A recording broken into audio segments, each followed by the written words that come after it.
ഞാൻ മന്ത്രിയായിരുന്ന സന്ദർഭത്തിൽ എന്തോ വഴിവിട്ട കാര്യം ചെയ്തിട്ടുണ്ട് എന്ന് ജനങ്ങൾക്ക് തെറ്റിദ്ധാരണയുണ്ടാവാം. വീര്യം കുറഞ്ഞ മദ്യം വിൽക്കുന്നതിനെ സംബന്ധിച്ചോ വിൽക്കുമ്പോഴുണ്ടാകുന്ന നികുതി കുറവിനെ സംബന്ധിച്ചോ ഒന്നും ഇടതുപക്ഷ ജനാധിപത്യ മുന്നണി ചർച്ച ചെയ്തതേയില്ല.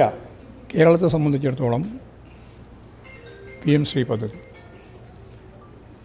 പദ്ധതി ഇടതുപക്ഷ ജനാധിപത്യ മുന്നണി ഗവൺമെൻറ് ഭരണം നടത്തിക്കൊണ്ടിരിക്കുന്ന സന്ദർഭം ഒരു തരത്തിലും അനുവദിക്കില്ല, നടത്താൻ അനുവദിക്കില്ല. അങ്ങനെയാണ് ചില നേതാക്കന്മാർ അറബിക്കടലിലേക്കും അതുപോലെ തന്നെ ചവറ്റുകോട്ടയിലേക്കും ഒക്കെ എറിയുമെന്ന് പറഞ്ഞു. മുഖ്യമന്ത്രിയായി വന്ന ഉടനെ തന്നെ യാതൊരു ജാള്യതയുമില്ലാതെ അത് നടപ്പിലാക്കും എന്ന് പ്രഖ്യാപിക്കുകയാണ്. ഈ ഒരു ഇരട്ടത്താപ്പാണ് യഥാർത്ഥത്തിൽ മുഖ്യമന്ത്രിയുടെ മുഖമുദ്രയായിട്ട് ഞങ്ങൾ മുമ്പേ ചൂണ്ടിക്കാണിച്ചിട്ടുണ്ട്. ഇപ്പോൾ മുഖ്യമന്ത്രി ആയതിനു ശേഷം അതിൽ കുറയും എന്നാണ് ഞങ്ങൾ പ്രതീക്ഷിച്ചത്. കുട്ടനാട് MLA മറുപടിയും അതിൻ്റെ തുടർച്ചയുള്ള ഈ ഒരു നിഷേധാത്മകമായ സമീപനവും കാണിക്കുന്നത് അദ്ദേഹം ഇപ്പോഴും മാറാൻ തയ്യാറില്ല. മുഖ്യമന്ത്രി പദത്തിലിരിക്കുമ്പോഴും ഇതിലൊരു മാറ്റവും വരുത്താൻ അദ്ദേഹം തയ്യാറില്ല എന്നുള്ളതാണ് ഏറ്റവും പ്രധാനപ്പെട്ട ഒരു കാര്യം. പിന്നെ മദ്യനയവുമായിട്ട് ബന്ധപ്പെട്ട് ഇപ്പോൾ ചർച്ച നടക്കുന്നില്ല. UDF മദ്യനയം തീരുമാനിച്ചതിന് ശേഷം ബഡ്ജറ്റിൽ പാസാക്കിയ കാര്യം നടപ്പിലാക്കണോ നടപ്പിലാക്കേണ്ടിയോ എന്ന് തീരുമാനിക്കും എന്നാണ് മുഖ്യമന്ത്രി പറഞ്ഞത്. ഇനിയിപ്പോൾ ബഡ്ജറ്റ് പാസ്സായി നല്ല രീതിയിലുള്ള ഇളവ് നൽകിക്കൊണ്ടാണ് ഖജനാവിന് 600 കോടിയോളം രൂപ നഷ്ടം വരും.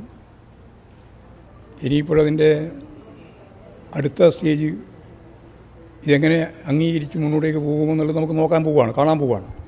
ഫിനാൻസ് ബില്ലുമായി വരുമ്പോൾ അതിലിതുകൂടി ഉൾപ്പെടുത്തിയെങ്കിൽ പിന്നെ കോടതിയിൽ പോയി ബക്കാടി ഉൾപ്പെടെയുള്ളവർക്ക് ഈ ആനുകൂല്യം നേടാൻ യാതൊരു പ്രയാസവും ഇല്ല.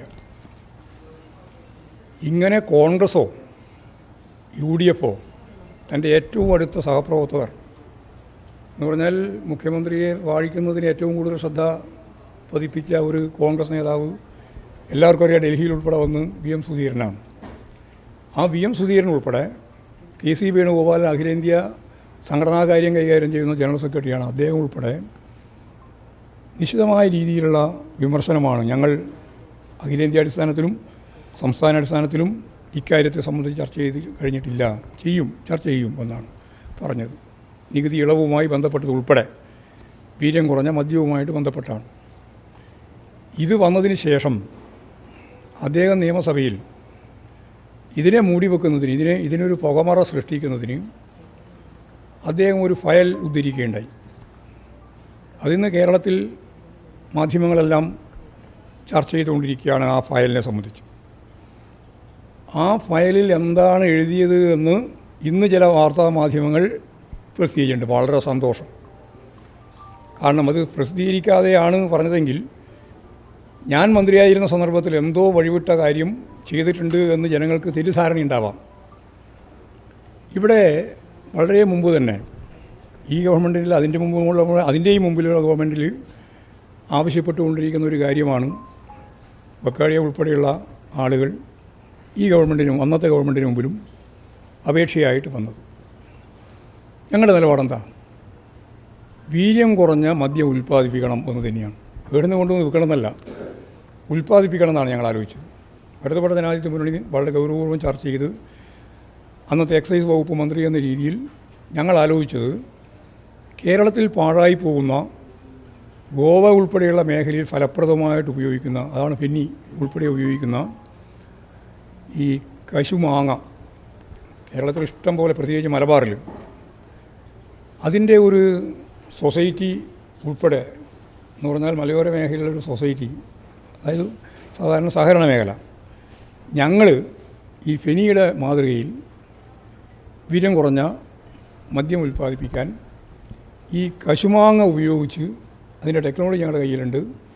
ഞങ്ങൾക്ക് വീര്യം കുറഞ്ഞ മദ്യം ഉൽപ്പാദിപ്പിക്കാൻ അനുവാദം വേണം എന്ന് പറഞ്ഞത് ഉൾപ്പെടെയുള്ള, പിന്നെ പച്ചക്കറി, അതുപോലെ തന്നെ മറ്റ് പഴവർഗ്ഗങ്ങൾ, ധാന്യങ്ങൾ, ഇതിൽ നിന്നെല്ലാം വീര്യം കുറഞ്ഞ മദ്യം ഉൽപ്പാദിപ്പിക്കാൻ പറ്റും.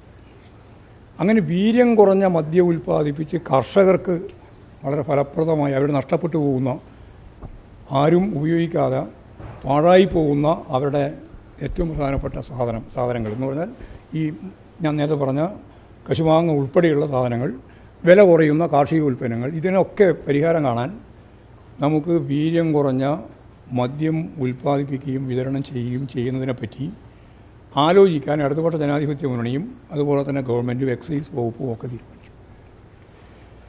അങ്ങനെ തീരുമാനിക്കുമ്പോഴാണ് ഞാൻ ഈ പറഞ്ഞതുപോലെയുള്ള കത്ത് വരുന്നത്. ആ കത്ത് നിങ്ങൾക്കെല്ലാം അറിയുന്നത് പോലെ മെക്കണ്ട ഇന്ത്യ, SDF ഇൻ്റർനാഷണൽ ഉൾപ്പെടെയുള്ള കത്താണ്. അതിനെ സംബന്ധിച്ച് കൃത്യമായിട്ട് പറഞ്ഞിട്ടുണ്ട്. അത് മറ്റ് കത്തുകളും എന്ന് പറഞ്ഞാൽ ഞാൻ നേരത്തെ പറഞ്ഞ പയ്യാവൂർ സഹകരണ ബാങ്കിൻ്റെ കത്ത് ഉൾപ്പെടെ എല്ലാം ചേർത്ത് വീര്യം കുറഞ്ഞ മദ്യത്തിൻ്റെ നിർവചനം എന്താണ്, അതാണല്ലോ തർക്കം. വീര്യം കുറഞ്ഞ മദ്യത്തിൻ്റെ നിർവചനം എന്താണ് എന്ന് ഫലപ്രദമായ പരിശോധനയിലൂടെ റിപ്പോർട്ട് കിട്ടണം എന്നാണ് ഞാൻ എഴുതിയത്. ഇത് ഇന്നത്തെ മലയാള മനോരമ ഉൾപ്പെടെയുള്ള പത്രങ്ങളിൽ നമ്പർ വെച്ച് കൃത്യമായിട്ട് ആ ഫയലിൻ്റെ ഒരു കോപ്പി പ്രസിദ്ധീകരിച്ചിട്ടുണ്ട്. ആ പ്രസിദ്ധീകരിച്ചതിൻ്റെ ഉള്ളടക്കം ഇത്രയാണ്: വീര്യം കുറഞ്ഞ മദ്യം എന്നതിനെ സംബന്ധിച്ച് നല്ല നിർവചനം വേണം. നിർവചനം വേണം എന്ന് പറഞ്ഞാൽ എങ്ങനെയാണ് നികുതി കുറക്കുന്ന നിലപാടിലേക്ക് പോകുന്നതുമായിട്ട് ബന്ധപ്പെട്ട ഒരു ബന്ധം സ്ഥാപിക്കാനാവുക? ഇത് 29/1/2021 കാരണം തീയതി വളരെ പ്രധാനമാണ്. 29/11/2021 ഈ ഫയലിൽ ഞാൻ കണ്ട്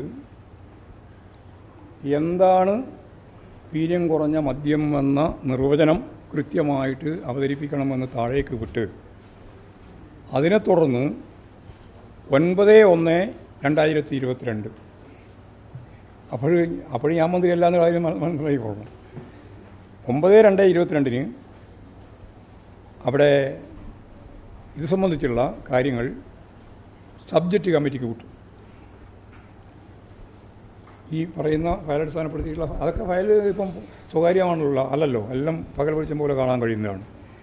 അത് 9/11/2022 ഇത് നിയമസഭ സബ്ജക്റ്റ് കമ്മിറ്റി പരിശോധിക്കുന്നത്. ഈ നിയമസഭാ സബ് കമ്മിറ്റിയിൽ എല്ലാവരും ഉണ്ട്. സബ്ജക്റ്റ് കമ്മിറ്റി എന്ന് പറഞ്ഞാൽ പ്രതിപക്ഷവും ഭരണപക്ഷവും എല്ലാം കൂടി ചേർന്നിട്ടുള്ളതാണ്. അവരംഗീകരിച്ചു. അതിനെ തുടർന്ന് 11/1/2023 22/23 ഗസറ്റിൽ ഇത് പ്രസിദ്ധീകരിച്ചു. എന്നിട്ട് 23/1/2023 അത് ഫയലായി. ഈ പ്രോസസ്സ് മുഴുവൻ അതിനുശേഷം നടന്ന പ്രക്രിയയാണ്. 23/1/2023 അത് ഫയലായെങ്കിലും ഇടതുപക്ഷ ജനാധിപത്യ മുന്നണി അതിൻ്റെ മേലെ ഒരു നിലപാടും സ്വീകരിച്ചില്ല.